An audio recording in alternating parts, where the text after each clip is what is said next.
Welcome to the FMC Lounge, everyone. I am your host, Joe for Show, and in this video, I will be going over my new Hailey bossing build, which will allow you to farm the Void Abyss so you get these quick, easy green vouchers to spend at the ETA, so you could get these new Ancestor mods and anything else you want to buy. In this video, I will go over the full build and step-by-step gameplay breakdown of what I'm doing to make it very easy for y'all to be able to do this as well. If y'all could do me a favor, leave a like, subscribe, comment down below. It would really help with YouTube algorithm. I would appreciate it a lot. Now, enough of the yapping. Let's jump straight into the video. Now, for the mods, go ahead, get your screenshot. We are using the new Descendant mod, Cold Heart, which is going to change our fourth ability into an AoE damage, as you can see right here on the little video clip.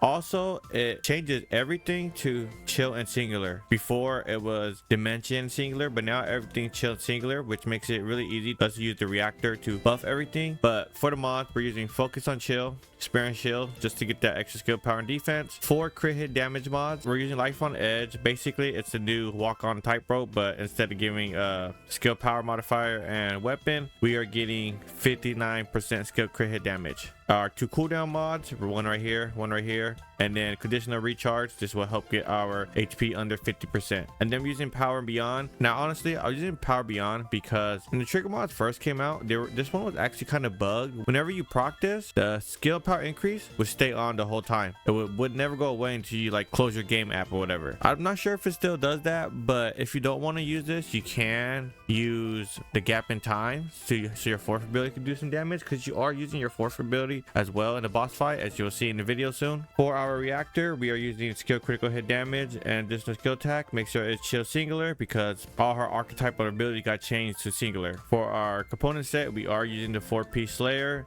And for our external component cores, I went with HP and defense, HP and defense, HP and defense, HP and defense. For our weapon of choice, I'm using the Frost Watcher. One of the main reasons why we're using the Frost Walker is because of its unique ability. Whenever you land a critical hit, you're gonna get cold surveillance, and whenever you hit an enemy weak point, it's gonna apply sub-zero sensation. Cold surveillance, it's gonna reduce the chill resistance on the boss, and it's also going to increase our chill skill power. This is why we're using the Frostwalker, because it's going to stack with all of our damage for Hailey. Now, all of these stats you see on your screen, the substats, they do transfer over to her unique ability on her second ability. Go ahead and get your screenshots if you want. Now, here we have our mods right here. I just wanted to get as much crit hit rate and crit hit damage as possible, and then firearm damage as well, and then weak point, and then chill enhancement. For our inversion reinforcement, I went with the skill cooldown. This does help with our second or fourth ability to be able to use it against the boss. I went with this to get a little bit more HP just in case the boss hits us, because remember, conditional recharge is going to lower our health, so our health will be low. This is going to help get my health back up from like 1 HP, because you are going to be spamming your abilities, so it kind of helps a little bit. Technically, you don't even need it. You can't take it off for something else. I'm not sure what else you would put on though. And then we're using deploy hardened shield for the incoming damage. For our arcade tuning, this is the route I went with. I wanted as much skill power as possible. As you can see right here, I got all the enhanced skill power buffs. I got the enhanced skill cooldown, a little bit more crit hit damage. Make sure you get the additional skill attack on Colossus. And then for our immune cell, we went with the singular damage conversion. Your singular skill power boost ratio increases proportionally to the amount of HP consumed. Because conditional recharge, we're losing HP, is basically getting consumed.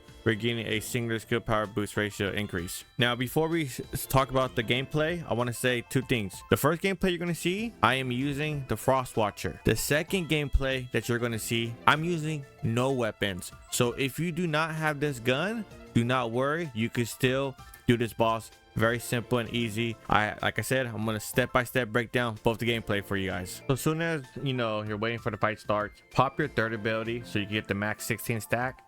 And what you want to do is you're going to use your first ability and shoot the boss weak point. After you do that, you want to use your second ability, and then you're going to use your first ability again, shoot the weak point, pop your fourth ability, first ability, shoot the weak point, pop your fourth ability. Then you're going to back up, use your first ability, shoot the weak point, and then use your second ability again. As simple as that. Now, just keep in mind, you will not always crit against the boss. Bosses do have crit hit resistance. Sometimes you will not crit hit. You'll see in the next gameplay that I'm about to show you that. It's just how it is. Now, for this gameplay, I am not using any gun. All I'm going to do is make sure that I'm going to spam my ability, my first ability, the whole time. And before I use my second or my fourth, I made sure that my first ability was applied first, but that's going to give me my damage buff. And you just do that the whole time. You just spam it over and over. Just keep in mind, sometimes you're going to crit, sometimes you're not. As you just seen right now, I didn't crit. But my second ability, when I did a few seconds ago, it did crit. That's just how it is. And as you can see, the boss is alive still. I'm not getting a 20-second kill. It's perfectly fine. I'm still going to eventually get the kill. Even if you do die, you still have 2 extra lives. So you do not need any weapons to do this build.